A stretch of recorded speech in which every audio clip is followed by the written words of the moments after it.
একতার অভাব সবাকার ঘরে, স্নেহের খোঁজে ফেরে দাঁড়ে দাঁড়ে।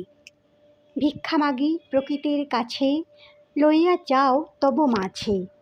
তোমার নিবিড় ঘন কোল, সেখানেই মোর যত দোল।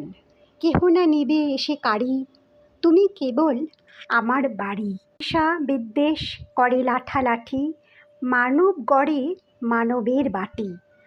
তার মাঝে ঠাঁই নাহি চাই, তুমি মোর পরম আত্মীয় সদাই। তোমার বন্ধুত্বের তুলনা নাই, তোমার বুক চিরে রক্ত ঝরায় সবাই। তুমি কেঁদে চলো অবিরত, জুড়ায় না মানুষ তব ক্ষত। দিন পাখি গাহিবে না শাখে, ফুল ফুটিবে না, বৃক্ষ হাসিবে না মাঘে। সেদিন তব রোষাগ্নি দাহে, মানব নিজ প্রাণ ভিক্ষা চাবে। শুভরাত্রি, সকলে সুস্থ থাকুন, ভালো থাকুন, আনন্দে থাকুন, অপরকেও